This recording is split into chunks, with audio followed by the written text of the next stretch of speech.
पिछले एपिसोड में आपने देखा कि अर्जुन ने एक रहस्यमय दरवाज़ा खोला जो उसे एक अजनबी और जादुई दुनिया में ले गया। वहां उसकी मुलाकात एक भयावह नागिन और एक रहस्यमयी राजकुमारी से हुई, जिसने उसे चेतावनी दी कि उसकी दुनिया अब खतरे में है। लेकिन यह सब तो केवल शुरुआत थी। अगर आपने पहला एपिसोड नहीं देखा तो ये कहानी आपकी समझ में नहीं आएगी। लिंक डिस्क्रिप्शन बॉक्स में है, जरूर देखें। चैनल भी सब्सक्राइब जरूर करें। आप देख रहे हैं एपिसोड 2 10वीं दुनिया। अर्जुन अब उस दरवाजे के दूसरी ओर था। जब दरवाज़ा बंद हुआ तो एक भारी सी आवाज़ ने पूरे वातावरण को हिला दिया। अब वो एक अलग संसार में था। ज़मीन लाल और नीली चमकती धूल से ढकी हुई थी। आसमान सुनहरा था, लेकिन उसमें कई चंद्रमा एक साथ चमक रहे थे।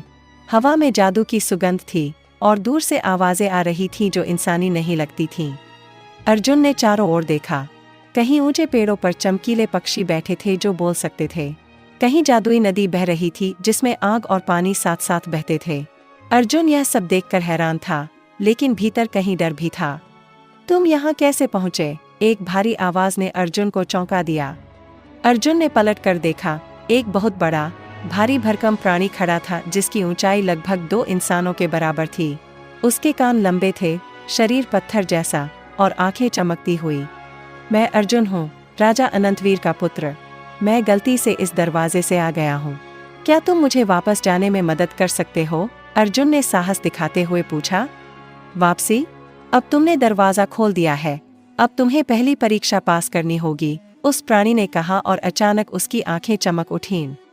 अर्जुन को बताया गया कि पहली परीक्षा है कांच का जंगल पार करना, जहाँ हर पेड़ एक आईना है और हर आईना उसके डर को दिखाता है।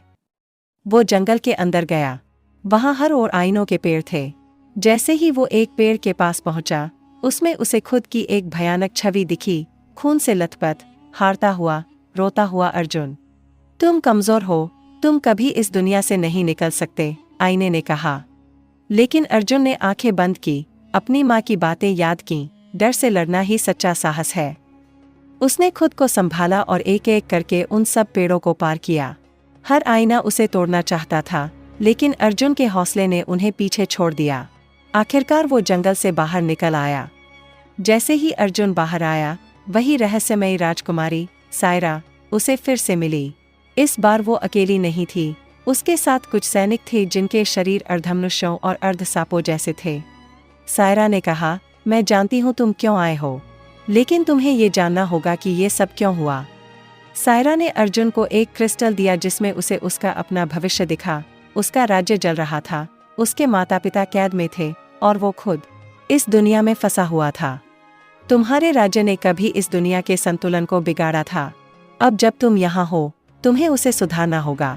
केवल तब ही तुम अपनी दुनिया बचा पाओगे, सायरा ने गंभीर स्वर में कहा। सायरा ने बताया कि वो नागिन कोई सामान्य प्राणी नहीं थी। उसका नाम था नागरूपा और वो 10वीं दुनिया की सबसे शक्तिशाली प्राणी थी, जो अब दोनों दुनियाओं को एक करना चाहती थी ताकि वो दोनों जगह राज कर सके। लेकिन ऐसा करने से दोनों संसार नष्ट हो सकते थे। नागरूपा एक बार फिर लौटने वाली थी और उसने अर्जुन को खत्म करने की कसम खाई थी। सायरा ने अर्जुन को बताया कि उसे अगली परीक्षा के लिए ज्वालामुखी का द्वार पार करना होगा। वहां उसे मिलेंगे 3 सवाल, तीनों गलत हुए तो अर्जुन राख बन जाएगा। अर्जुन ने हिम्मत दिखाई और ज्वालामुखी की ओर बढ़ा। लेकिन जैसे ही वो आगे बढ़ा, धरती कांपने लगी और आग की लपटों में एक आकृति प्रकट हुई। नागरूपा फिर से सामने थी। तू वापस जाना चाहता है अर्जुन? पहले मुझसे पार कर, नागरूपा गरजी। अर्जुन ने तलवार निकाली और कहा, मैं सिर्फ अपनी दुनिया के लिए नहीं, तुम्हारी दुनिया के संतुलन के लिए भी लड़ूंगा। क्या अर्जुन नागरूपा से लड़ पाएगा? क्या वो ज्वालामुखी का द्वार पार करेगा? और क्या वो दोनों संसारों को बचाने की राह पर आगे बढ़ पाएगा? जवाब जानने के लिए देखिए एपिसोड 3।